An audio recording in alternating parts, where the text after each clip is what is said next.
Mieka Briejer, thank you so much for joining us. Mieka, would you like to briefly introduce yourself to our audience here? Sure. My name's Mieka. I am a leadership coach and organizational psychologist. I actually met Yuyan in our program. We studied together, and I focus on the nervous system, neuroscience, change, and how we lead through all of this turbulence without burning ourselves out. Yeah.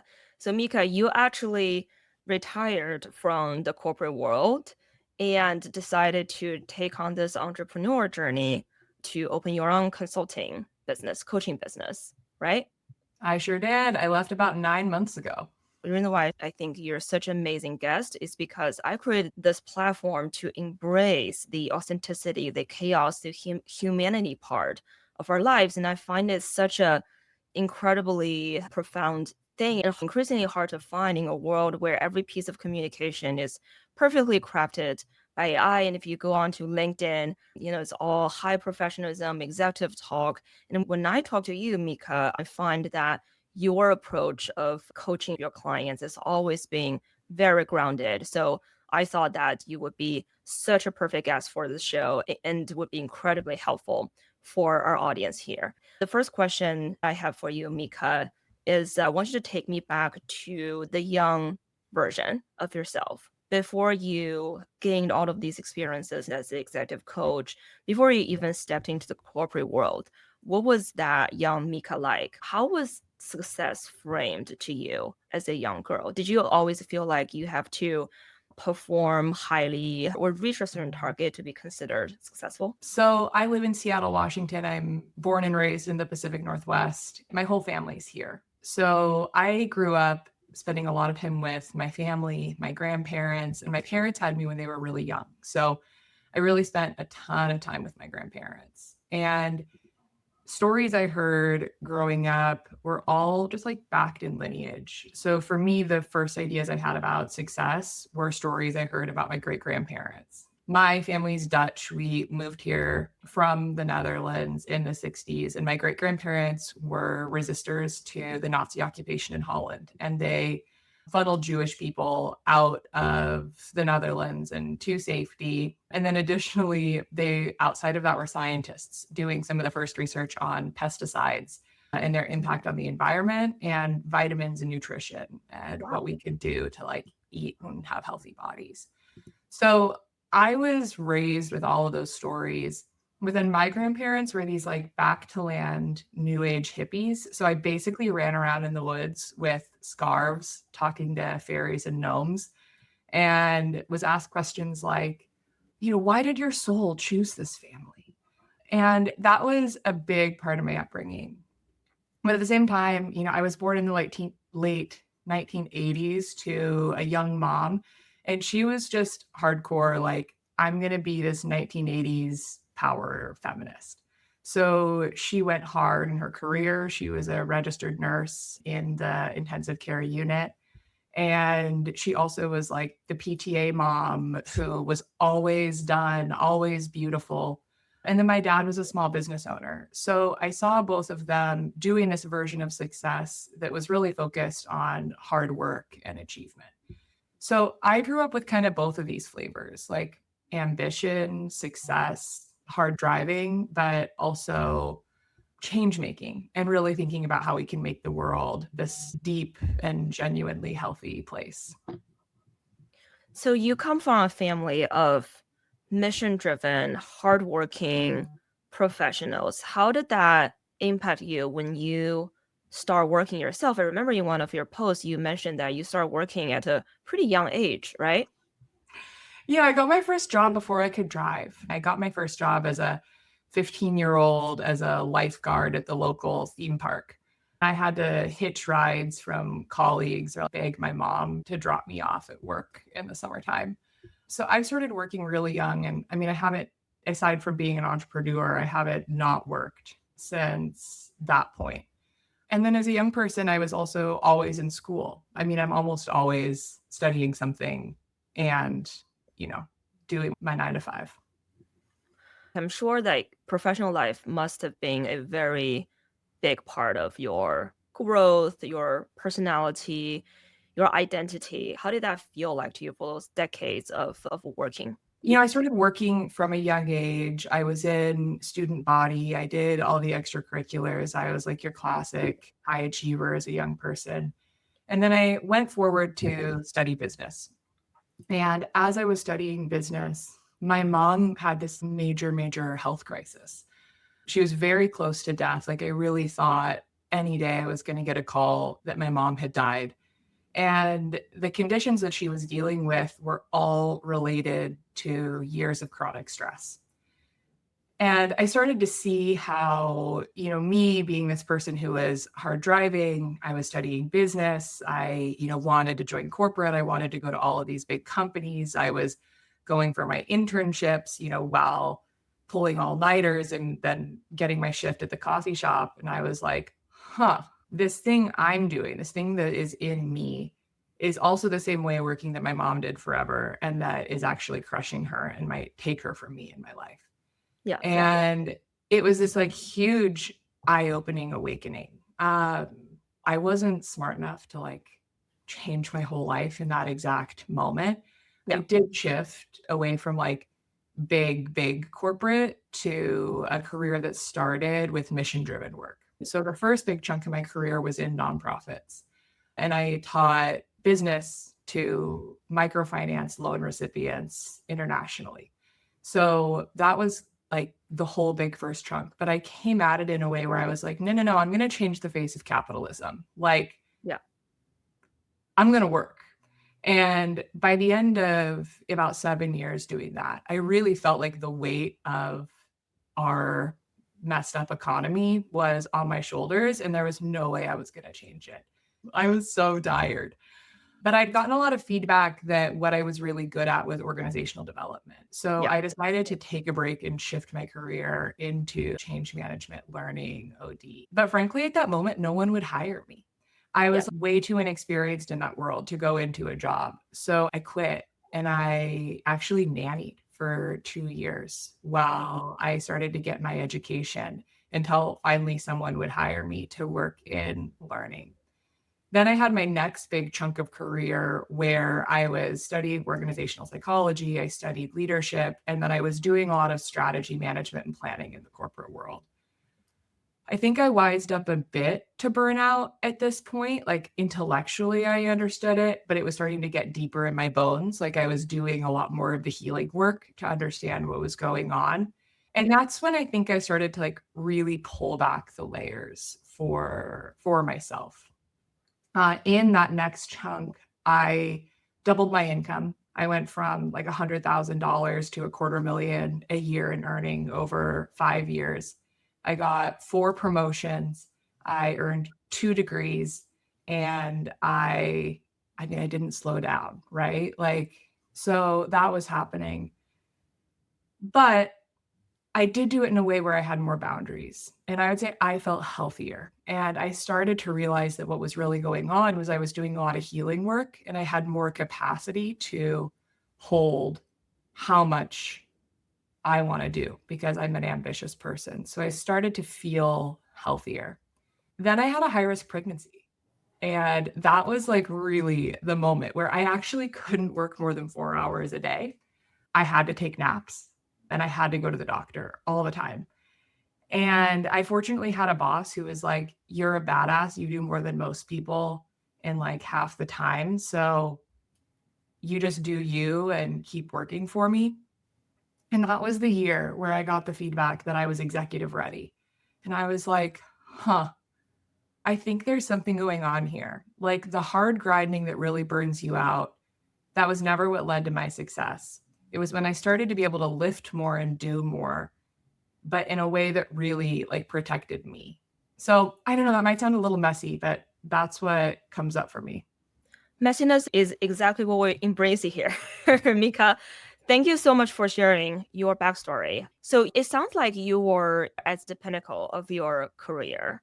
How was the decision of leaving the corporate world come by? Like, was there a random Tuesday afternoon you were answering emails and just looked up and decided this is not for me anymore? Or was it more of a thought out decision? Yeah, it was thought out. I actually spent like a year planning my exit. So, I mean, first, for me, I started to see this arc where I started on macro level change and was like, oh, that's important, but I can't do that alone. Then I went into organizational level change and I was like, okay, this is really interesting, but you have to have the right sign on from your leadership. And I started to sense that the organization I was working for wasn't totally aligned. And then I started to get even deeper and realize that it was at the individual level where you really started to see one-on-one leaders start to work in this new way and then have this ripple out with their team. And that's what I was seeing in my life. Like I had folks who reported to me say like, working for you is healing. Like working for you, I've had the best performance of my life and I am a better person.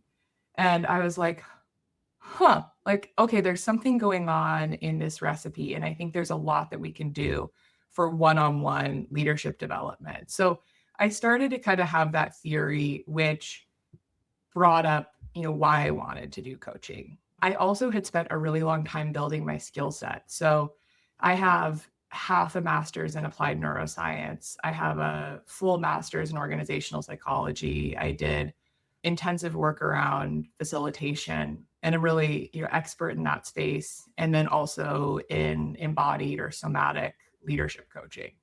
So I kind of knew I wanted to be on this path, but I took it very seriously and I built up the skills. Finances are important. Like you don't just leave a job and have no money. I have studied business and entrepreneurship enough to know that you really need to have at least 18 months, but more like a 3 to 5 year on-ramp to get traction in a business. So me and my husband have a relationship between us where we want to support each other in entrepreneurship. I had supported him while he started a business called Let's Get Real Bro that's focused on connection between men and trying to help with men's mental health, men's loneliness. And then we both worked for a while. We have just a big savings nest egg. And we got to the point where we were like, okay, now you can leave and spend 1 to 2 years building your business. And then we'll check in and see where we need to go as a family. So, it was very premeditated. I think the last thing I'll say about it is I really knocked down the doors in my corporate job.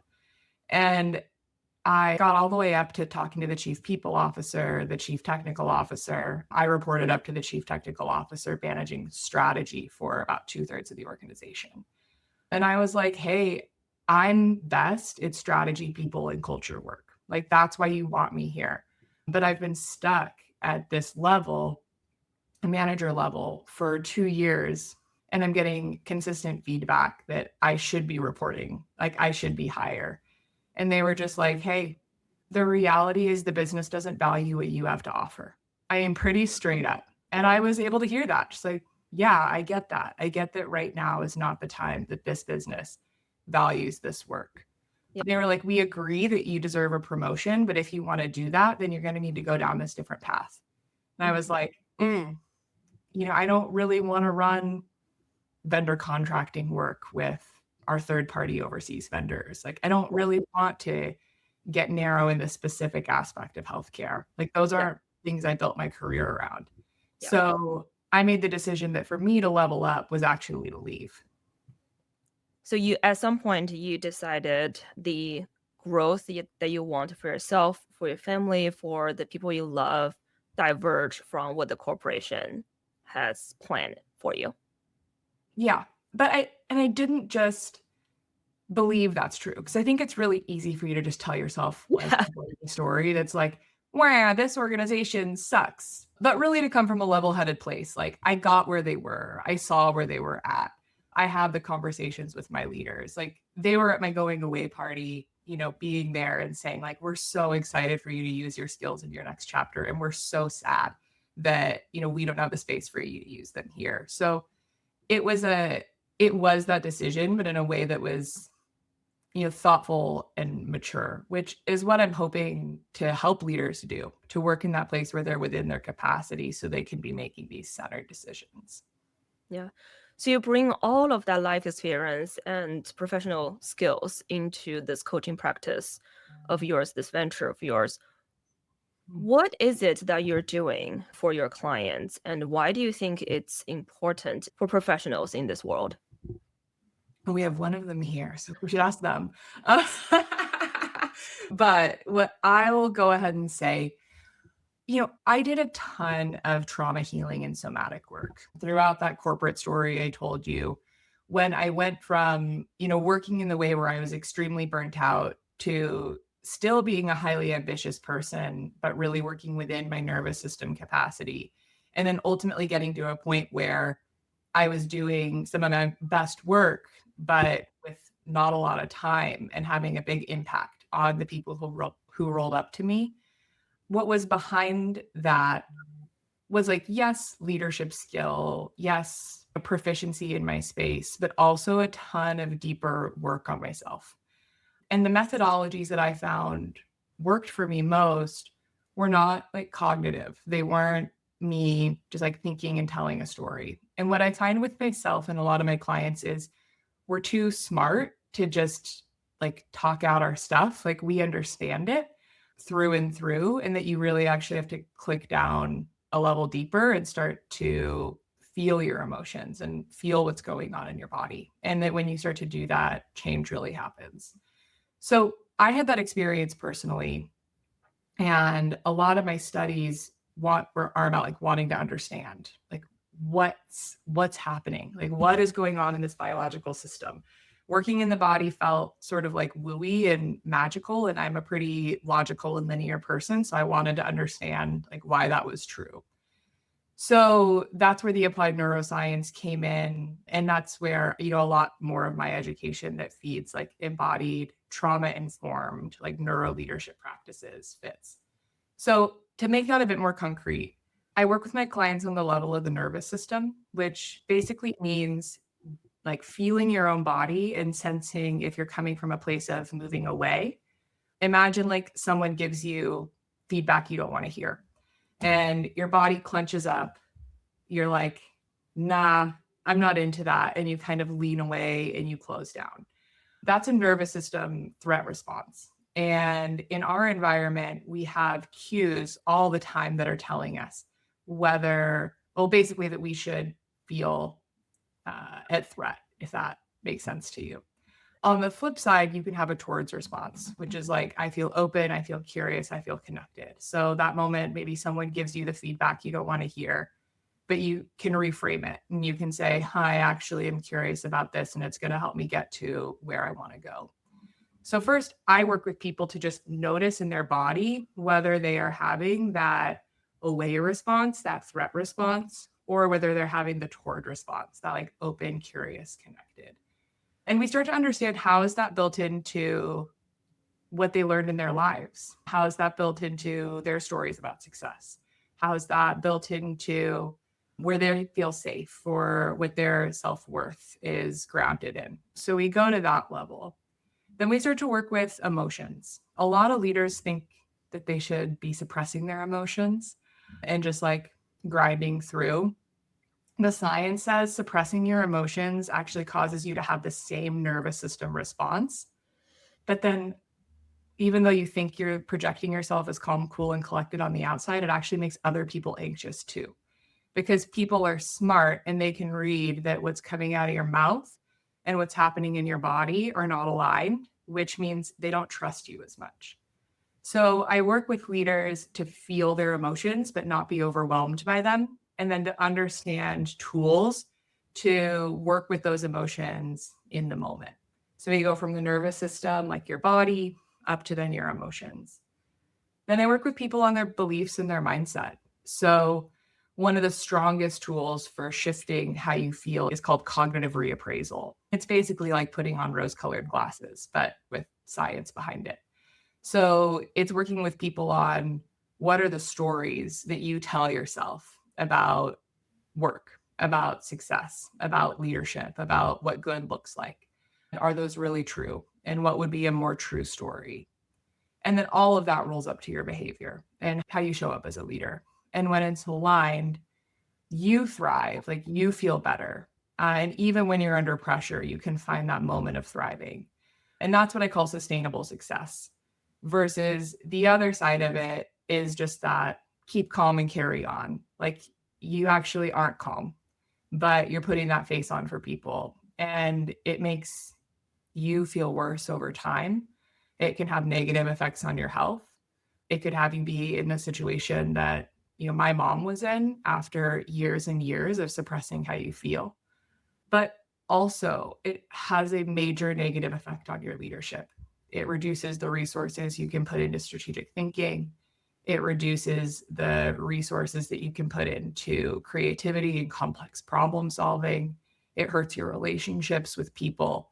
So what I'm trying to help people understand is that when you have this aligned way of working and when you learn these tools, you can be under really intense pressure, but actually be in a very healthy place. And that's the opposite of most of how we were taught to work.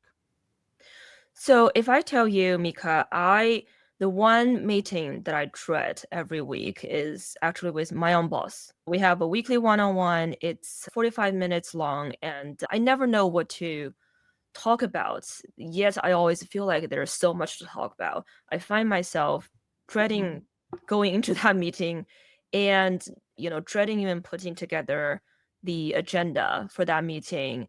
And I find that I am very tensed during that meeting. It is one most stressful meeting for me the entire week. What would you tell me?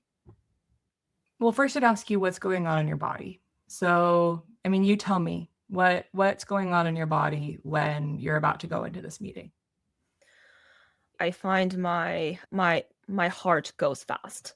I wear this health monitor ring on my finger, and sometimes they'll push me a notification and say, "Hey, it seems like you're stressed." I think it's because my body temperature goes up, my heart rate goes fast, and I find myself pacing around the room practicing what I'm about to say, even if it's just a review of what I have been working on the past week. Great. So I'd say amazing noticing. That's a really good sign that you're moving into a threat response, which means your body's saying, I need to keep you safe. And your heart rate's going to rise, your cortisol is going to rise, and your body thinks you're in a moment where things are not okay. So then I'd ask you, what are you afraid of? What do you think is going to happen in this meeting? I think I'm most afraid of being judged. I find this a very weird thing. I've tried to break it down for myself many times. And what I don't find it reasonable is that oftentimes you don't get to really know the person that is going to judge your performance, your characteristics, and essentially have some authority over how much you get paid, whether you have a job, how stable is your job, whether you have visibility, whether you will be given the projects that you're interested in, how much a raise that you're going to get. I find that you maybe meet that one person one or two times before you take on the job, maybe have like 60 minutes conversation. And then as you start working in a job, it's very often now in our corporate world, you just get a new manager. Yeah. At some point, reworks happen, you get stuffed to this new team. And you're like, who is this person? You don't get to choose. I think in a real world, even if we're in a hunter-gathering world, we get to choose who's our pack, right? I want to go with this guy. This guy plays good defense. I'll play the offense. But in corporations, we don't get to choose who we work with at large. And maybe you have a small window during the interviews before you get the job.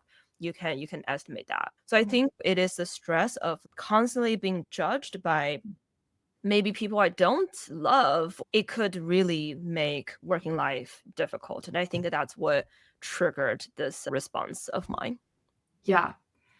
Wow. You're naming so many themes. So oftentimes I'll talk about how if you work in corporate, you are existing in a low level threat response. And it's because of exactly what you're naming. Like we have these people who have structural power over us, who get to choose whether essentially we're safe and whether we get the things that we want, who we don't know that well. And then we have constant change where you're maybe just built trust with one manager, you're thrown under another one, and then you don't have control. Maybe you're working on a project, your heart was invested in it, and then the board decided that we're going to change directions, and now that doesn't matter anymore. What are you going to talk about on your performance reviews? Maybe that thing you put all that effort into you thought was going to lead to a promotion, and now it's thrown out the window. So those themes are really common, and it's worth just knowing that that sense of, I'm going to be judged is just prolific. So then we start to talk about, okay, well, what do we do about it? How do you learn to exist in that low level stress state? So if you say, I'm afraid of being judged, what's underneath that I'm hearing from you is you're afraid a little bit about your safety. And I alluded to that, like pay, promotion, like, does this person really have my back? And then I'm also hearing from you that you're afraid about this trajectory, like where you're going in your career, and that they have control over what's next. Is that right? Like when you say you're afraid of being judged? I think most of the part, it's the lack of trust. I work in HR, I work in the people space, and I will always emphasize that between managers and their employees, there must be mechanism of which to allow them to build that trust. When the trust does not exist, all of the things that we want managers to do, right? Coaching, providing feedback, making assessment on someone's performance, like all of that does not have any effect unless a pre-existing trust has already been established between two people. Yeah. And then I think if we had more time, like where I would go with you is, what are you doing to build trust with your manager? And how can you start to embed that in your day? Is it, putting a time on your calendar where you just send them a ping? Like, I know there was someone who I just had the worst relationship with at work. And then I started to learn that she was a very relationship driven person, and I'm like a driver, let's get shit done person. And I started to just send her a message every morning with like a silly GIF. And over time, that would just opened up the channels of communication, and we started, chatting with each other more and more and sharing stuff with her. And then that led to being able to have hard conversations together, which then led to her being my working aunt. Even though I've quit, she still checks in on me every so often and is connecting me with people. So I'd start to talk about that, like, what is trust to you and how do you build it? I would also start to really push on, like, really truly, what are you afraid of? And what I find with most people is it's connected to your sense of safety and your sense of worthiness. There are three things every human is wired to need: a sense of physical and psychological safety, a sense of being connected to other people, and then being like valuable or good in the world. And when we have those things, our nervous systems feel calm and we're able to enter the environment. So we talked about connection with trust, but I'd want to understand a little bit more. Like, let's talk about safety. If you get to a point where you have enough money, if your boss fires you, like, does it really matter? And then stories we have about that, we can really push on whether they're true or not. And then we can also start to see how stories about our own worth show up in the way we are engaging with our leaders and our managers. So for our audience live on this show, we have a promotional package for you. You can scan this QR code over here and register to this link that is specifically available for our Amazing Lives viewer. You get a 50% off a 4 sessions package, and then plus 1 hour of free introductory session with Mieka. You get to kind of work with this amazing lady on situations that are pertaining specific to you, get a diagnosis of your nervous system and how improving it could help you really be more effective and feel safer and build better trust at workplaces. So thank you, Mieka. That was profoundly helpful for me, even just a little bit, hearing a little bit of that from you. And I'll build just a little bit. So really what I'm all about is helping you build the nervous system capacity to thrive in today's wild, wild moment. Like, the workplace used to be characterized by a change, and then you'd be in steady state for a little while, and then you'd have another change, and then you'd be in steady state for a while. Well, where we're at now is like change on top of change on top of change, alongside our geopolitical environment, alongside the climate, alongside knowing that the technology, basically the AI is like completely going to change the workforce. So the complexity is there, and it's about, especially for leaders, building the nervous system capacity so that you're not in this threat state trying to just get through it, but rather you're operating from your optimal zone and can really be the person who's like that anchor, making clear, calm, wise, embodied decisions when everyone else in the room is, I don't know, running around like a chicken with their head cut off. Hopefully that's not what's happening, but you get the picture. Yeah, you're clearly an ambitious woman. And I've heard the phrase that ambition comes with a cost. When I first talked to you, you mentioned the phrase burnout brilliance, and it stuck with me for a long time. Can you tell us a little bit more about what is burnout brilliance? Because I think most people that most of our audience and all of the high achieving folks that I know in my life would just think about that as ambition. Like that is the only way of carrying that ambition forward. Yeah, so I think that is one of the gnarliest stories that exists in our work world, that like the cost of ambition is, suffering essentially. And there's a grain of truth, right? Like I'm not going to get stronger if I don't lift weights. Like I'm not going to become a faster runner if I don't run sprints. And those things are hard. But what happens in the work world, and here's another phrase I have, is like work like an athlete, not like a workaholic. Like the way we've been taught to work is this idea of being always on, putting in the midnight oil like every day, pushing through your pain to the point of not being aware of it. It's a constancy that we associate with what success really looks like. But when we're doing that, it's oftentimes fueled by stress and fear. Like it's not always coming from that really pure place of, no, I really just want to make this contribution. This is this thing I care about. But it's built on deeper insecurities rather than the secure base. And then on top of that, you're consistently outside of your biological limits, and that starts to have a cost.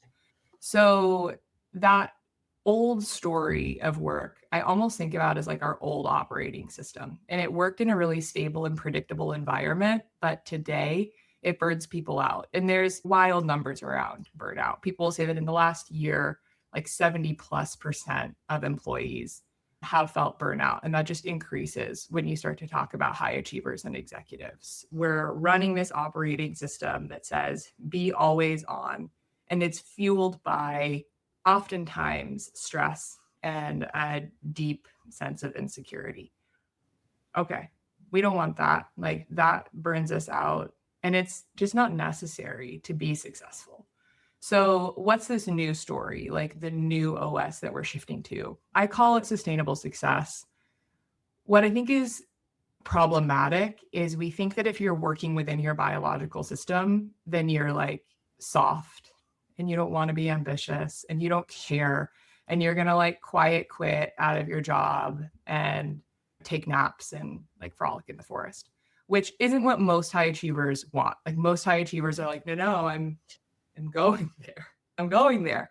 So the question in this new OS, it's about working hard when you need to and then taking rest. It's about using your effort very strategically in the direction that's going to take you where you want to go. And then also having that time to recover so that you can be equipped to come back the next day. And then it's also about adjusting your fuel so that rather than coming from insecurity, stress, fear, you're coming from a really secure base. You are open, present, curious, connected, which when you're in that place, you're actually able to do quite a bit more without becoming stressed. So it's not always about doing less. It's about using effort strategically. So is this would the term less is more capture what would you like, more of us to do? Focusing on the tasks or the projects or the goals that will create more impact in our I'm going to use an analogy. So I've done a lot of running in my life. And when I was first training to run, I would just go and I would put in all of these miles and I wouldn't like, I just wanted to be a good runner.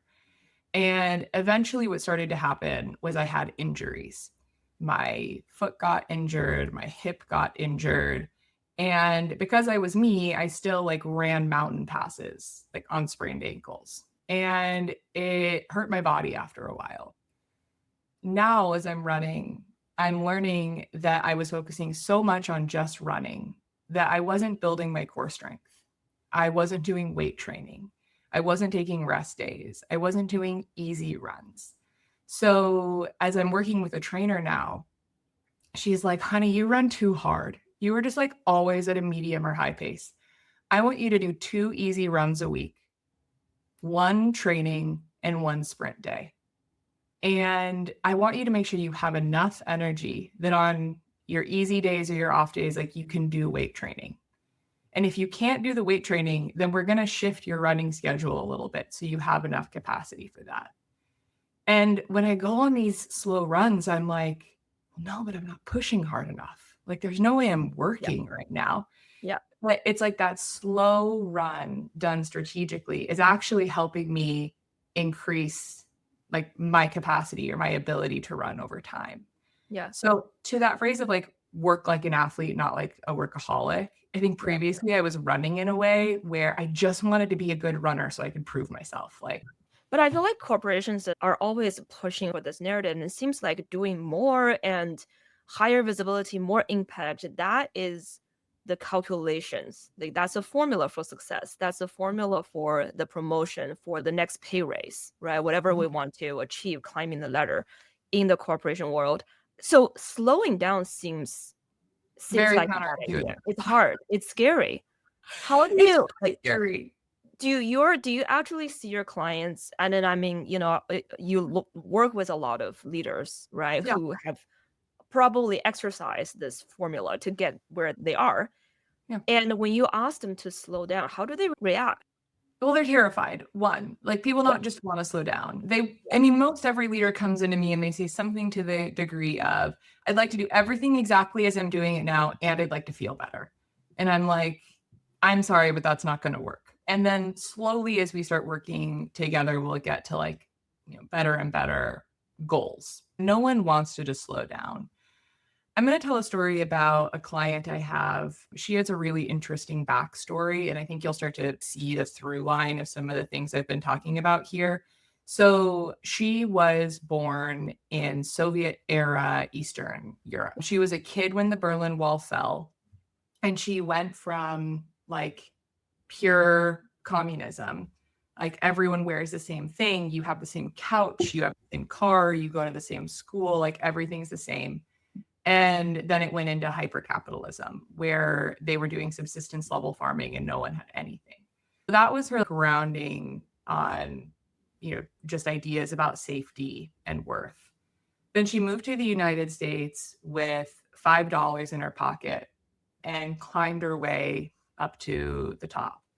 And, this entire time she's running these stories, like she absolutely needs to be an executive and earn a lot of money to be safe. And in this hyper capitalist story of post-Soviet era, where she was from, you had to stand out and be better than everyone else. You had to have the shiny thing, the nice house, the car. So she's going for it. But she's a highly creative and highly sensitive person. And she calls me and is like, okay, I reached all of my dreams. I'm so tired. And I don't know if I can do this anymore. And I'm having trouble sleeping. And I look successful, but inside, something's not right. And as we started to work together, we did all of the work to understand what was going on in her nervous system. We understood the emotions she was experiencing. We started to understand the narratives, and nothing was changing. So we started a behavioral technique where we said, okay, every time you work more than 9 hours in a day, she was working 16-hour days for like months on end. She had to give a bunch of money to the Catholic Church, which for her was like, she really didn't want to give money to the Catholic Church. She had a big like anti-Catholicism thing for her. So that kind of kicked her in gear and was like, okay, I'm only going to work 9 hours a day, which then we started to do the work on prioritization. And then we started to really work with the feelings of guilt that came up from working less. But now that we're 6 months or more into it, her burnout levels have dropped dramatically. She's not getting negative feedback from anyone, right? Like she's still succeeding in her job. And she's really starting to think about what her unique value is that she brings and how she can apply it more strategically. So she's starting to feel more aligned and ingrained or connected as a person. That's awesome. Love to hear that. One more shameless plug for Mieka's promotion package. If you haven't signed up, highly encourage you to do, hearing these very inspiring success stories. Mieka, I know you have a beautiful, beautiful daughter, which I was so lucky to see when we talked on the phone yesterday, and she's so amazing. When you quit corporate, people are like, oh, now that you can be a better mom, now you can spend more time with your daughter, kind of assuming that this is the reason why you chose family over your career. And it's just such a common story for women, professional women, especially women in leadership. And you wrote a rather emotional post on LinkedIn. You said, I call that bullshit. So what made you feel emotional? Yes, had such an emotional response to these kind of comments. First is the obvious one. Like if my husband quits his job, no one's like, oh, do you want to go spend more time with your daughter? And I'm just like, oh my gosh, guys, the blatant sexism is just enraging. Second is I think women are at the leading edge of this change, though I see men in it too. There's this whole story, like there's an ambition crisis in female leaders. And when you actually talk to women, they're like, no, no, no, I'm ambitious, but this system is really messed up and I don't want to work in it this way anymore. So there's a huge rise in entrepreneurship in women because we want to change the way that work is happening. We think these systems are messed up and unhealthy, but it's not that we're ambitious or like not ambitious. It's that we want to see healthier working systems. So I think to frame it as a lack of ambition or a lack of intelligence or that you just want a mommy is belittling to the very real reality that our organizational systems are hurting people and we need to do something to make them healthier. And I actually think women are the most ambitious because we're the ones who have the guts to say like, I mean, I don't know if I can curse here, but like, fuck this shit. I'm going to make something better. And frankly, I also get upset that it's made a women's issue. Like I have plenty of male clients who would agree with everything I just said, and they want to see the system be different too. I had a pretty strong response in your post as well, which I think was one little moment that brought you closer to me. And I really appreciated you spoke about your experience. It's very rare, but I think it needs to be said out loud by many more of us. Yeah, I'm glad that spoke to you. And what you're inspiring me to do now is share more stories about how male clients of mine also are in this place where like what no one says on LinkedIn, because you have to be professional, but everyone says behind closed doors is like, this system sucks. This is good for no one. We are not machines. And my whole MO is like, let's work with our biology. And by doing that, it doesn't mean that you're not going to be successful. It actually means you will be the critical success factor in today's highly complex, high pressure environment. Yeah, absolutely. Okay, welcome. Thank you so much, Mieka. I think we're almost running out of time here. Everyone, thank you so much for joining us. I'm just going to put up Mieka's promotional package. And if you haven't, feel free to scan the QR code and get another 60 minutes one-on-one with Mieka. She is amazing, and I've just learned so much from this conversation with her already. I hope our conversation is helpful for you if we even make one person rethink or to notice a little more about biological responses as we get into those fight or flight situations, and take a moment to say, this is not normal. I'm not feeling safe, and I need to slow down, take a step back, and acknowledge that what I'm feeling is valid. I think that's probably the first step is validation. Validating what we're feeling is unhealthy and we should seek help. I certainly have benefited so much from Mieka's experiences and what she has uniquely brought to our professional world. So Thank you Yeah, so much. I'm gonna 30-second plug here. Oh, okay. So again, I'm 9 months into this. I'm doing coaching with folks, and sign up and do just a free session with me. I love doing them with people because I get to learn a whole ton, and then no pressure. We'll see if it makes sense to continue working together. Also, I'm going to be starting a newsletter in 2026. It's going to be the weekly reset, which is just like nervous system tools to sending yourself in this craziness.